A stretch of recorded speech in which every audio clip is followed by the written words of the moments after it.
Ensin juttua ja Mikko.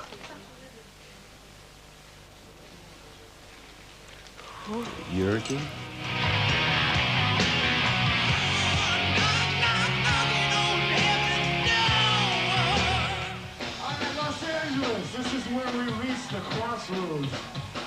Guns N' Roses oli yksi maailman historian suosituimpia bändejä.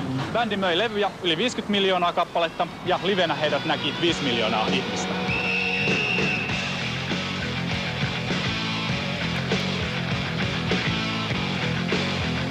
Guns N' Roses, kuten niin monet muutkin bändit, hajosi solistin ja kitaristin välisiin erimielisyyksiin. Slash ja Axl Rose eivät enää mahdu samaan huoneeseen, saati sitten samaan studioon.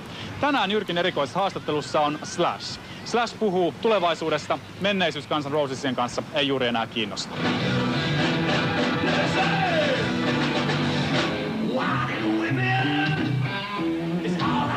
We have Slash's Blues Ball, which I put together to go to Hungary and do the 7-day festival they have in Budapest. I had this idea to put together a sort of, I hate to use the expression, but like a retro 70s cover band that does really cool material. And we do one Snake Pit song, we do Heaven's Door, but all the rest of it is anything from John Lee Hooker to Alice Cooper. It's like this, you know. And we went to rehearsal for 2 days and said, okay, we'll do it.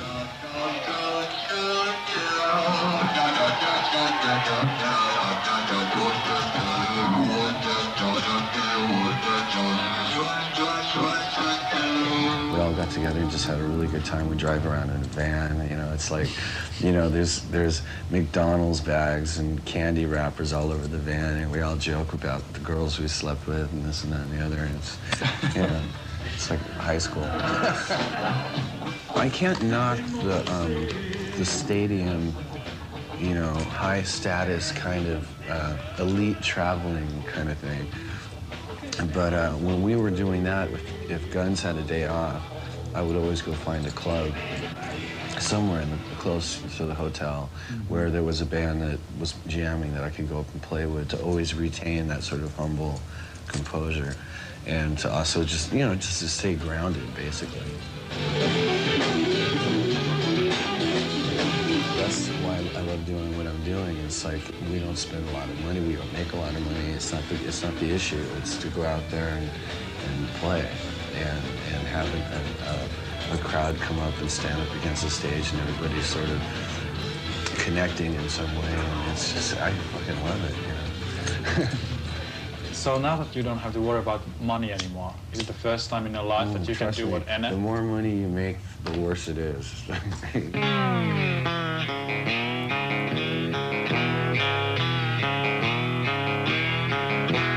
I would like to meet Jacob again. Jacob is one of my best friends. Oh. He's a great fan of yours. And Jacob actually started playing guitar because of you. Oh, come exactly on. 9 years ago. Really? How do you feel about that? You have like such an influence on people's lives. See, you know, now you're putting me on the spot. Exactly. Some people have told me that, and all I can do is relate it to when I was first starting out and the guitar players that I was influenced by, who I've been fortunate enough to go and play with over the years as I got older and so on.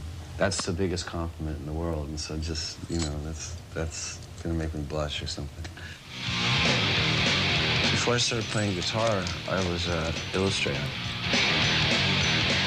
When I started playing guitar, then all the drawing stuff sort of went out the window. But then what happened was, because we didn't have any money and we needed you know, artwork for advertising and so on and so forth, you know, flyers or T-shirts or the Guns N' Roses logo with the 2 guns and the flowers, you know, then I was called upon to do the art, you know, and so that's I only use it when it's totally necessary.